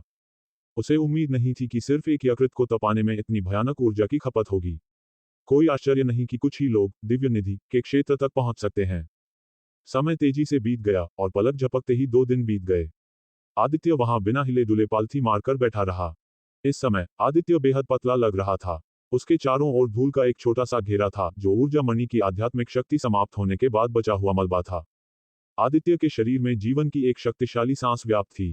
पतला शरीर और मजबूत जीवन शक्ति अत्यंत विरोधाभासी लगते हैं, लेकिन वे वास्तव में एक में एकीकृत हैं। आदित्य ने धीरे धीरे अपनी आंखें खोली और उसकी आंखों में खुशी का एक संकेत दिखाई दिया। उसने बस अंदर देखा और पाया कि उसका यकृत गर्म मणि जैसी चमक की एक परत से ढका हुआ था, जो यकृत के सफल तपाने का एक प्रकटीकरण था। आदित्य उठने की जल्दी में नहीं था, बल्कि उड़कर सीधे तलवार शिखर की ओर चला गया। तलवार शिखर वह पर्वत है जहां बड़े आचार्य प्रद्युम्न स्थित हैं। यहाँ की आध्यात्मिक शक्ति वेणु शिखर की तुलना में थोड़ी अधिक समृद्ध है। तलवार शिखर पर सैकड़ों आध्यात्मिक तलवारें डाली गई हैं, जो काफी शानदार है। तलवार शिखर में प्रवेश करने वाले प्रत्येक व्यक्ति को एक काम करना चाहिए, वह है तलवार शिखर की आध्यात्मिक तलवारों के साथ संवाद करना और एक लंबी तलवार चुनना जो उसे पहचानती है। एक पल बाद आदित्य तलवार शिखर के तल पर पहुंच गया। सिस्टम, साइन इन करो। डिंग, अमर संस्था के तलवार शिखर पर सफलतापूर्वक साइन इन किया। 10 साल की साधना का पुरस्कार मिला। भाग्य मूल्य जोड़ 1-0। आदित्य स्वाभाविक रूप से तलवार शिखर पर नहीं जा रहा था, बल्कि साइन इन करने आया था। आखिरकार यकृत को तपाने के इस समय में बहुत अधिक आध्यात्मिक ऊर्जा की खपत हुई और इसे फिर से भरना होगा। उसने वेणु शिखर पर कई बार साइन इन किया है और साइन इन पुरस्कार वास्तव में घृणित हैं। आदित्य के शरीर में एक शक्तिशाली आध्यात्मिक शक्ति हवा से प्रकट हुई।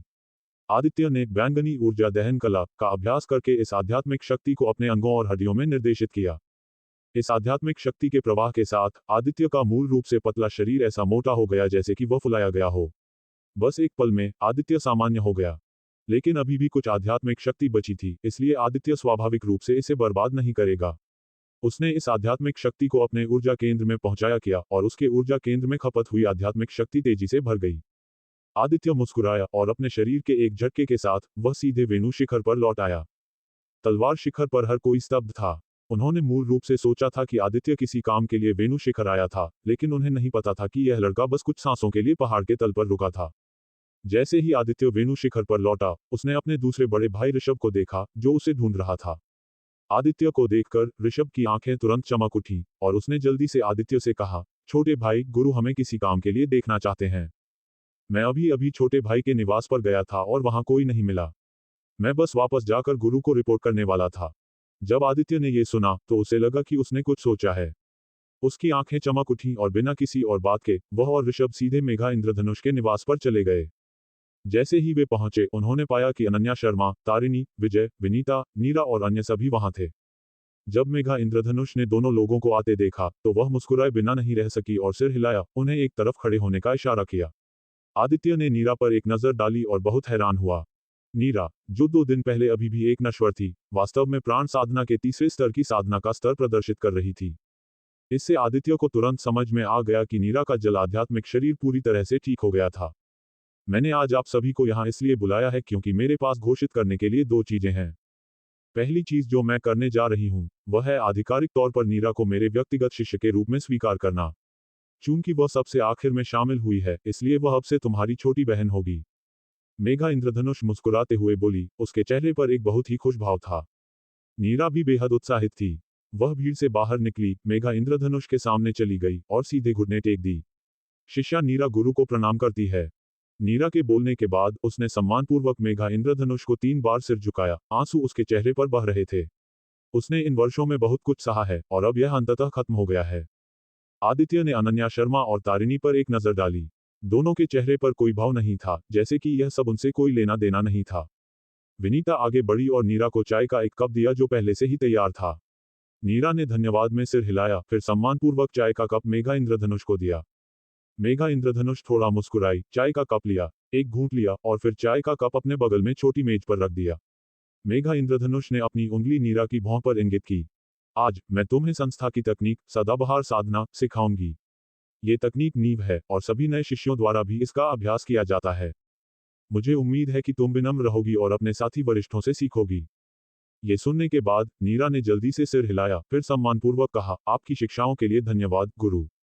मैं निश्चित रूप से उन्हें ध्यान में रखूंगी। नीरा के बोलने के बाद वह खड़ी हो गई और अपने चारों ओर सभी की ओर मुट्ठी बांधकर बोली, नीरा सभी बड़े भाइयों और बहनों को प्रणाम करती है। आदित्य और अन्य लोग स्वाभाविक रूप से बदले में मुस्कुराए। आदित्य को परवाह नहीं थी कि दूसरे क्या सोचते हैं, वह वैसे भी बहुत खुश था। भविष्य में उसके पास वेणु शिखर में एक और सहयोगी होगा। मेघा इंद्रधनुष ने मुस्कुराते हुए सभी को देखा, फिर शांति से कहा, मैं अभी अभी मुख्य शिखर से वापस आई हूँ। दूसरी बात यह है कि रहस्यमय क्षेत्र 5 दिनों में खुलेगा। मैंने वेणु शिखर से तुम चारों की रिपोर्ट की है, अनन्या, ऋषभ, तारिणी और आदित्य। जब तुम वापस जाओ तो अच्छी तरह से तैयारी कर लेना। आदित्य अपने निवास पर लौट आया। उसने अनन्या शर्मा और तारिणी की आंखों में उस उत्साह के बारे में सोचा जब उसके गुरु ने अभी अभी उसे रहस्यमय क्षेत्र के परीक्षण के बारे में बताया था। तारिणी ने तो आदित्य पर एक नजर भी डाली, उसकी आंखों में एक हत्यारा रूप चमक गया। आदित्य शांत दिख रहा था, ये दिखावा करते हुए कि उसने तारिणी की नजर नहीं देखी, लेकिन मन ही मन चुपके से अपने गुरु से माफी मांगी। रहस्यमय क्षेत्र का परीक्षण समाप्त होने के बाद वेणु शिखर में संख्या कम हो जाएगी। आदित्य ने राजसी सत्य जल निकाला, उसकी आंखें चमक रही थीं। उसने रहस्यमय क्षेत्र में प्रवेश करने से पहले राजसी सत्य जल का उपयोग करने का फैसला किया। कौन सा आदमी एक मजबूत गुर्दा नहीं चाहता? हालांकि आदित्य ने सोचा था कि उसके गुर्दे अच्छी स्थिति में थे और उसने उसे अपने पिछले जीवन में बाधा नहीं डाली थी, लेकिन क्या ये बेहतर नहीं होगा अगर वे और मजबूत हों? आखिरकार, ये पुरुषों की गरिमा का मामला है। आप अन्य मामलों में कभी कभी डरपोक हो सकते हैं, लेकिन इस बारे में आप डरपोक नहीं हो सकते। आदित्य ने बोतल का ढक्कन खोला और देखा कि राजसी सत्य जल बोतल से बाहर निकल गया, एक तेज तलवार में बदल गया और सीधे आदित्य की भौहों की ओर बढ़ गया। आदित्य अच्छी तरह से तैयार था। बैंगनी ऊर्जा दहन कला एक धमाके के साथ फट पड़ी और आदित्य के शरीर से एक झुलसा देने वाली सांस ज्वालामुखी विस्फोट की तरह बाहर निकल आई। बैंगनी ऊर्जा दहन कला स्वयं एक अग्नि विशेषता वाली तकनीक है, लेकिन यह एक साधारण अग्नि विशेषता वाली तकनीक नहीं है। राजसी सत्य जल जैसी जन्मजात आध्यात्मिक वस्तु भी इसके तेज का विरोध नहीं कर सकती। बैंगनी ऊर्जा दहन कला ने आदित्य के सामने एक भंवर बनाया, सीधे राजसी सत्य जल को लपेट लिया। फिर आदित्य ने अपना मुंह खोला और उसे अपने पेट में निगल लिया। राजसी सत्य जल के पेट में जाने के बाद आदित्य ने धीरे धीरे अपनी आंखें बंद कर लीं और राजसी सत्य जल को अपने गुर्दों के चारों ओर लपेटने के लिए निर्देशित किया। समय तेजी से बीत गया और आदित्य के धीरे धीरे अपनी आंखें खोलने से पहले 3 दिन बीत गए। इस बार आदित्य कुछ दिन पहले से भी ज्यादा पतला लग रहा था। आदित्य फिर से तलवार शिखर के तल पर भागा और फिर साइन इन किया। डिंग, अमर संस्था के तलवार शिखर पर सफलतापूर्वक साइन इन किया, 5 साल की साधना का पुरस्कार मिला। भाग्य मूल्य जोड़ 5। आदित्य मानसिक रूप से तैयार था कि अगर वह दूसरी बार उसी स्थान पर साइन इन करता है तो इनाम आधा हो जाएगा। हालांकि 5 साल की साधना के प्रवाह के साथ आदित्य का शरीर अपनी मूल अवस्था में लौट आया। आदित्य ने फिर सिस्टम पैनल की जांच की। मेजबान आदित्य सिंह। साधना प्राण साधना का मध्य 9वां स्तर। मूल अस्थि पृथ्वी श्रेणी मध्य ग्रेड। भाग्य मूल्य 1386। विशेष क्षमता कोई नहीं। सिस्टम कार्य कोई नहीं। आदित्य ने सिस्टम पैनल को देखा और थोड़ा भौहें सिकोड़ी। उसे पैनल पर बाकी सब कुछ समझ में आया, लेकिन उसे कोई पता नहीं था कि इस विशेष क्षमता का क्या मतलब है। क्या यह एक तकनीक, युद्ध कौशल, गुप्त तकनीक या कुछ विशेष क्षमता का प्रतिनिधित्व कर सकता है? आदित्य ने एक पल के लिए इसके बारे में सोचा, फिर हार मान ली। इस पर केवल बाद में चर्चा की जा सकती है।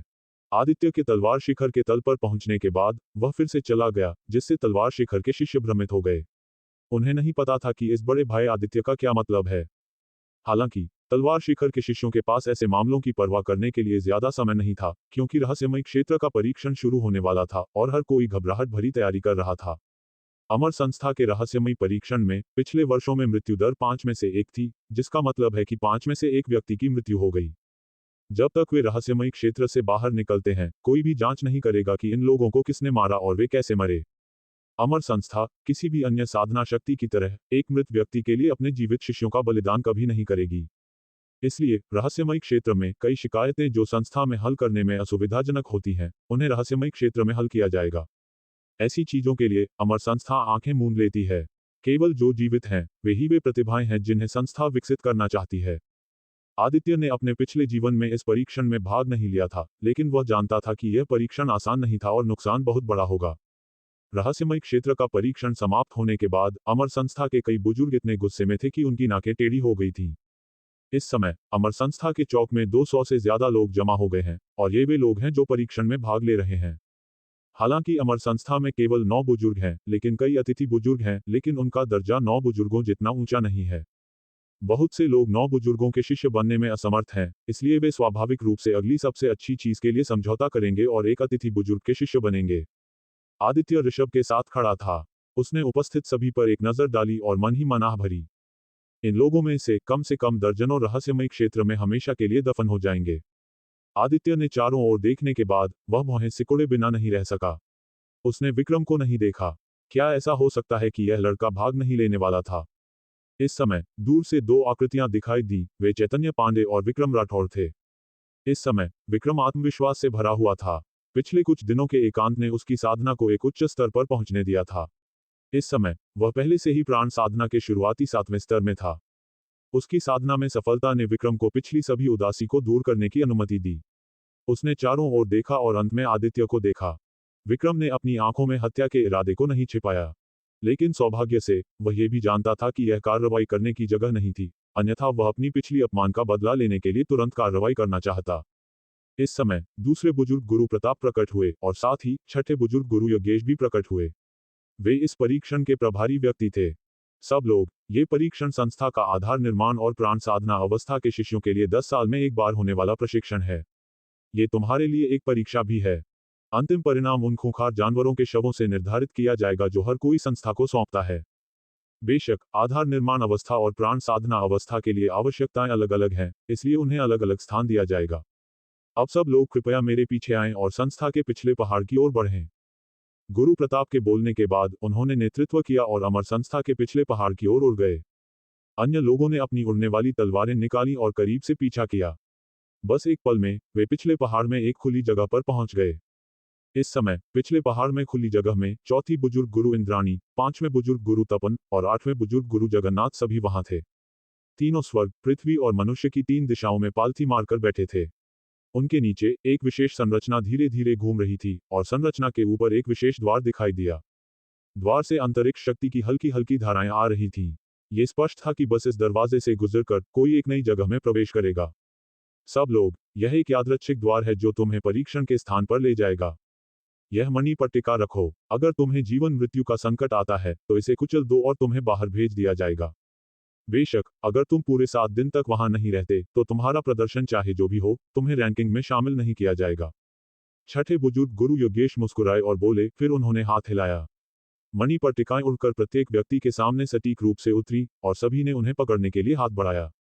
आदित्य ने अपने हाथ में पट्टिका को देखा और पट्टिका में एक विशेष आभा महसूस की और उसे तुरंत समझ में आ गया कि क्या हो रहा है। उसने अपने पिछले जीवन में इस तरह की चीज बहुत देखी थी, इसलिए इसमें कुछ भी अजीब नहीं था। आदित्य ने भीड़ पर एक नजर डाली और देखा कि चैतन्य पांडे और विक्रम राठौर द्वार के सामने पहुंच गए थे। इस समय विक्रम मुड़ा, आदित्य पर व्यंग्यात्मक हंसी हंसा और फिर द्वार में कदम रखा। जंगल में एक परछाई तेजी से आगे बढ़ रही थी और उसका हर कदम कई फुट की दूरी तय कर रहा था। उसके पीछे 5 काली परछाइयां करीब से उसका पीछा कर रही थीं और वे 5 काले भेड़िए निकले। ये 5 काले भेड़िए विशाल और मजबूत हैं, प्रत्येक का वजन 300 किलोग्राम से कम नहीं है। विशाल मुंह खुला, जिससे नुकीले सफेद दांत दिखाई दिए। धत्तेरे की, ऐसा लगता है कि ये लोग तब तक पीछा नहीं छोड़ेंगे जब तक हम उन सभी को मार नहीं देते। आदित्य दौड़ते हुए मन ही मन कोस रहा था और पीछे देखने के बाद उसकी आंखों में एक ठंडी हत्यारी चमक आ गई। आदित्य को लगा कि वह बदकिस्मत है। जैसे ही उसे यहाँ भेजा गया, वह काले भेड़ियों के ठिकाने के पास प्रकट हुआ। इस समूह में 7 काले भेड़िए हैं और नेतृत्व करने वाला एक दूसरे स्तर का काला भेड़िया है जो आधार निर्माण अवस्था में एक मानव साधक के बराबर है। आदित्य के अनुमान के अनुसार उसकी ताकत पहले से ही आधार निर्माण अवस्था के 5वें स्तर पर किसी के बराबर थी। अन्य 6 सभी पहले स्तर के चरम काले भेड़िए हैं जो प्राण साधना के 9वें स्तर पर एक व्यक्ति की साधना के स्तर के बराबर है। आदित्य ने काफी तेजी से प्रतिक्रिया की और बिजली की गति से निकटतम पहले स्तर के काले भेड़िए को मार डाला, फिर भागने लगा। अभी अभी आदित्य ने एक और को मारने का एक तरीका खोजा, लेकिन अभी भी 5 बचे थे। खासकर जो नेतृत्व कर रहा था उसने आदित्य पर बहुत दबाव डाला। आखिरकार वह केवल प्राण साधना के 9वें स्तर के मध्य चरण में था। आदित्य, जब तक तुम मुझे गुरु कहोगे, मैं इन काले भेड़ियों को एक चुटकी में मार सकती हूँ। तुम्हें क्या लगता है? जया की आवाज आदित्य के कानों में आई। ये पहली बार नहीं था जब जया ने आदित्य से इस बारे में बात की थी, लेकिन हर बार आदित्य ने उसे सख्ती से खारिज कर दिया। मजाक कर रहे हो? उसके पास जया के बारे में कुछ और विचार थे, इसलिए उसका शिष्य बनना निश्चित रूप से संभव नहीं था। हालांकि अमरता की साधना की दुनिया में शिष्टाचार और कानूनों को गंभीरता से नहीं लिया जाता है, लेकिन गुरु और शिष्य के बीच, क्या वह मुझसे एक पीढ़ी छोटा नहीं है? एक आदमी को शुरू से ही कठोर होना चाहिए। एक बार जब वह नर्म हो जाता है तो अपने अधिकार को फिर से स्थापित करना आसान नहीं होता है। तुम कुतिया, चुप रहो। आदित्य ने ठंडी सांस भरी और नाखुशी से बोला। उसने अपनी गति को चरम पर पहुंचा दिया और अष्टकोणिका नाग चाल ने आदित्य को बेहद सुंदर बना दिया। जया ने अपनी भंडारण की अंगूठी में मुंह फुला लिया। प्राण साधना के 9वें स्तर का एकमात्र व्यक्ति वास्तव में उसे कुतिया कहने की हिम्मत कर रहा था। अतीत में उसने आदित्य को एक थप्पड़ में लुगदी बना दिया होता, लेकिन इस नीच लड़के ने उस पर एक श्राप डाल दिया, जिससे उनकी किस्मत एक साथ बंध गई। इसलिए जया आदित्य पर अपना गुस्सा नहीं निकाल सकी। जया आदित्य को सिंह परिवार की शीर्ष युद्धकला, महासूर्य मुष्टि, सिखाना चाहती थी, लेकिन निश्चित रूप से यह सिंह परिवार के बाहर किसी को नहीं दी जा सकती थी। लेकिन अगर आदित्य उसका शिष्य बन जाता है तो उनका रिश्ता अलग होगा, क्योंकि उनके बीच गुरु शिष्य का रिश्ता है और आदित्य पर सिंह परिवार के सदस्य के रूप में भी मुहर लग जाएगी। इस तरह जया को आदित्य को महासूर्य मुष्टि सिखाने में कोई मनोवैज्ञानिक बोझ नहीं होगा। धत्तेरे की आदित्य, बदबूदार आदित्य, मैं देखना चाहती हूं कि तुम, शरीर शोधन दर्पण वाले व्यक्ति, एक दूसरे स्तर के काले भेड़िए को कैसे मार सकते हो। जया बहुत गुस्से में थी, इसलिए वह देखना चाहती थी कि आदित्य के पास और कौन सी तरकीबें हैं। आओ, काले भेड़िए के नेता ने एक दहाड़ लगाई और उसके चारों ओर के 4 काले भेड़िए तुरंत अलग हो गए, एक घेरा बना लिया, आदित्य को रोकने की कोशिश कर रहे थे। आदित्य ने राहत की सांस ली जब उसने देखा कि जया ने आखिरकार बात करना बंद कर दिया। उसकी आंखें चारों ओर घूमी और उसके हाथ में एक लंबी तलवार दिखाई दी। लंबी तलवार झिलमिला रही थी और एक गहरी ठंडी हवा लंबी तलवार से उसकी ओर दौड़ रही थी। इस तलवार का नाम हरित जल है। यह एक निम्न श्रेणी का जादुई हथियार है और बेहद तेज है। ये लंबी तलवार भी आदित्य को मेघा इंद्रधनुष ने दी थी। हालांकि हरित जल तलवार एक निम्न श्रेणी का जादुई हथियार है, लेकिन इसने मेघा इंद्रधनुष के हाथों में बहुत से लोगों को मारा है। बाद में मेघा इंद्रधनुष की ताकत में सुधार हुआ और हरित जल तलवार बहुत कमजोर थी, इसलिए मेघा इंद्रधनुष ने इसका इस्तेमाल नहीं किया। लेकिन उसके द्वारा वर्षों के पोषण के बाद हरित जल तलवार किसी भी मध्य श्रेणी के जादुई हथियार से कम नहीं है। हरित जल तलवार को देखते हुए आदित्य ने फिर अपने पीछे काले भेड़िए को देखा और उसकी आंखों में हत्या का इरादा और भी तीव्र हो गया। आदित्य का शरीर हिला और उसने अपनी दिशा बदल दी, सीधे बाईं ओर बढ़ गया। फिर वह कई फुट क्षैतिज रूप से उड़ा और एक काले भेड़िए के ऊपर उतरा। हृदय भेदी पद चाल। आदित्य ने बिल्कुल भी संकोच नहीं किया। उसने अपना बायां पैर उठाया और नीचे काले भेड़िए की ओर एक कदम बढ़ाया।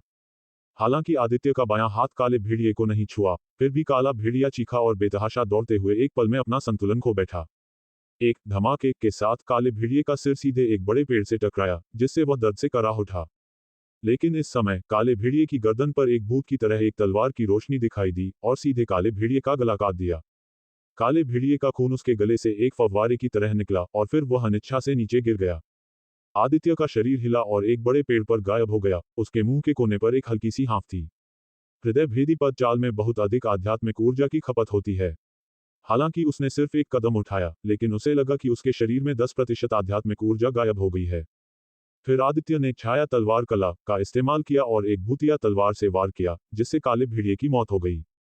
एक जोरदार धमाके के साथ पेड़ को दूसरे स्तर के वज्र भेड़िए ने गिरा दिया, लेकिन आदित्य कहीं नहीं मिला।